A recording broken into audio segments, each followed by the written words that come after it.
അധ്യായം 28. ആ കാലത്ത് ഫെലിസ്ത്യർ ഇസ്രായേലിനോട് പടവെട്ടേണ്ടതിന് തങ്ങളുടെ സേനകളെ ഒന്നിച്ചുകൂട്ടി. അപ്പോൾ ആക്കീസ് ദാവീദിനോട്, നീ നിന്റെ ആളുകളും എന്നോടുകൂടെ യുദ്ധത്തിന് പോരണമെന്ന് അറിഞ്ഞുകൊള്ളുക എന്ന് പറഞ്ഞു. അപ്പോൾ ദാവീദ് ആക്കീസിനോട്, അടിയൻ എന്ത് ചെയ്യും എന്ന് നീ കണ്ടറിയുമെന്ന് പറഞ്ഞു. ആക്കീസ് ദാവീദിനോട്, അതുകൊണ്ട് ഞാൻ നിന്നെ എപ്പോഴും എൻ്റെ മെയ്ക്കാവലാക്കുമെന്ന് പറഞ്ഞു. എന്നാൽ ശമൂവേൽ മരിച്ചുപോയിരുന്നു. ഇസ്രായേലിലെല്ലാം അവനെക്കുറിച്ച് വിലപിച്ച് അവൻ്റെ സ്വന്തം പട്ടണമായ രാമയിൽ അവനെ അടക്കം ചെയ്തിരുന്നു. ശൗലോ വെളിച്ചപ്പാടന്മാരെയും മന്ത്രവാദികളെയും ദേശത്തു നിന്ന് നീക്കിക്കളഞ്ഞിരുന്നു. എന്നാൽ ഫെലിസ്ത്യർ ഒന്നിച്ചുകൂടി ശൂനേമിൽ പാളയമിറങ്ങി. ശൗലും എല്ലാ ഇസ്രായേലിനെയും ഒന്നിച്ചുകൂട്ടി ഗിൽബോവയിൽ പാളയമിറങ്ങി. ശൗൽ ഫെലിസ്ത്യരുടെ സൈന്യത്തെ കണ്ട് ഭയപ്പെട്ട് അവൻ്റെ ഹൃദയം ഏറ്റവും വിറച്ചു. ശൗൽ യഹോവയോട് ചോദിച്ചപ്പോൾ യഹോവ അവനോട് സ്വപ്നം കൊണ്ടോ ഊറിയും കൊണ്ടോ പ്രവാചകന്മാരെ കൊണ്ടോ ഉത്തരം അരുളിയില്ല. അപ്പോൾ ശൗൽ തന്റെ ഭൃത്യന്മാരോട്, എനിക്കൊരു വെളിച്ചപ്പാടത്തി അന്വേഷിപ്പി, ഞാൻ അവളുടെ അടുക്കൽ ചെന്ന് ചോദിക്കുമെന്ന് പറഞ്ഞു. അവന്റെ ഭൃത്യന്മാർ അവനോട്, ഏൻദോരിൽ ഒരു വെളിച്ചപ്പാടത്തി ഉണ്ട് എന്ന് പറഞ്ഞു.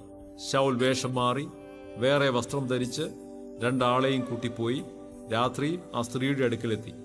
വെളിച്ചപ്പാടാത്മാവ് കൊണ്ട് നീ എനിക്കായി പ്രശ്നം നോക്കുകയും ഞാൻ പറയുന്നവനെ വരുത്തി തരികയും ചെയ്യണമെന്ന് പറഞ്ഞു. സ്ത്രീ അവനോട്, ശൗൽ ചെയ്തിട്ടുള്ളത് അവൻ വെളിച്ചപ്പാടന്മാരെയും മന്ത്രവാദികളെയും ദേശത്തു നിന്ന് ഛേദിച്ചു കളഞ്ഞത് തന്നെ നീ അറിയുന്നുവല്ലോ. എന്നെ കൊല്ലിപ്പാൻ നീ എൻ്റെ ജീവന് കെണിവയ്ക്കുന്നത് എന്തിനെന്ന് പറഞ്ഞു. യഹോവയാണ് ഈ കാര്യം കൊണ്ട് നിനക്ക് ഒരു ദോഷവും ഭവിക്കുകയില്ല എന്ന് ശൗൽ യഹോവയുടെ നാമത്തിൽ അവളോട് സത്യം ചെയ്തു പറഞ്ഞു. ഞാൻ ആരെ വരുത്തി തരേണ്ടുവെന്ന് സ്ത്രീ ചോദിച്ചതിന് ശമൂവേലിനെ വരുത്തി തരണമെന്ന് അവൻ പറഞ്ഞു. സ്ത്രീ ശമൂവേലിനെ കണ്ടപ്പോൾ ഉച്ചത്തിൽ നിലവിളിച്ചു. ശൗലിനോട്, നീ എന്നെ ചതിച്ചതെന്ത്? നീ ശൗലാകുന്നുവല്ലോ എന്ന് പറഞ്ഞു. രാജാവ് അവളോട്, ഭയപ്പെടേണ്ട, നീ കാണുന്നത് എന്തെന്ന് ചോദിച്ചതിന്, ഒരു ദേവൻ ഭൂമിയിൽ നിന്ന് കയറി വരുന്നത് ഞാൻ കാണുന്നു എന്ന് സ്ത്രീ ശൗലിനോട് പറഞ്ഞു. അവൻ അവളോട്, അവന്റെ രൂപം എന്തെന്ന് ചോദിച്ചതിന് അവൾ, ഒരു വൃദ്ധൻ കയറി വരുന്നു, അവൻ്റെ അങ്കിയും ധരിച്ചിരിക്കുന്നു എന്ന് പറഞ്ഞു.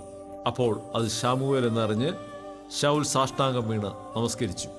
ശമൂവേൽ ശൗലിനോട്, നീ എന്നെ വിളിച്ചതിനാൽ എൻ്റെ സ്വസ്ഥതയ്ക്ക് ഭംഗം വരുത്തിയത് എന്തെന്ന് ചോദിച്ചു. അതിന് ശൗൽ, ഞാൻ മഹാകഷ്ടത്തിലായിരിക്കുന്നു. ഫിലിസ്ത്യർ എന്നോട് യുദ്ധം ചെയ്യുന്നു. ദൈവം എന്നെ വിട്ടുമാറിയിരിക്കുന്നു. പ്രവാചകന്മാരെ കൊണ്ടാകട്ടെ സ്വപ്നം കൊണ്ടാകട്ടെ എന്നോട് ഉത്തരമരുളുന്നില്ല.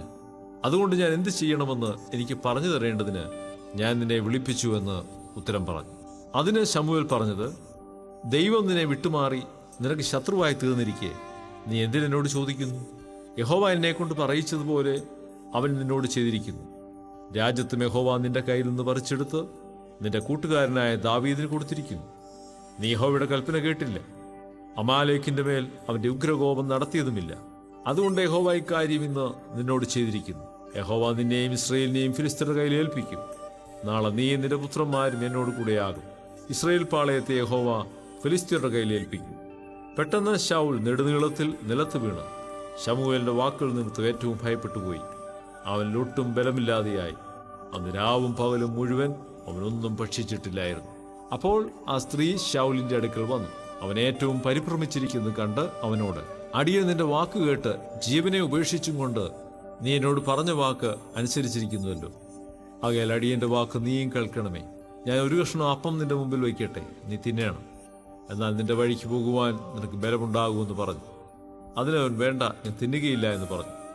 എങ്കിലും അവന്റെ ഭൃത്യന്മാരും ആ സ്ത്രീയും അവനെ നിർബന്ധിച്ചു. അവൻ അവരുടെ വാക്ക് കേട്ടു നിലത്ത് നിന്ന് എഴുന്നേറ്റ് മെത്തമേലിരുന്നു.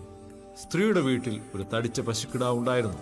അവൾ ക്ഷണത്തിൽ അതിനെ അറുത്തു, മാവും എടുത്തു കുഴച്ചു, പുളിപ്പില്ലാത്ത അപ്പം ചുട്ടു. അവൾ അത് ശൗലിന്റെയും ഭൃത്യന്മാരുടെയും മുമ്പിൽ വെച്ചു. അവർ തിന്ന് എഴുന്നേറ്റ് രാത്രിയിൽ തന്നെ പോയി.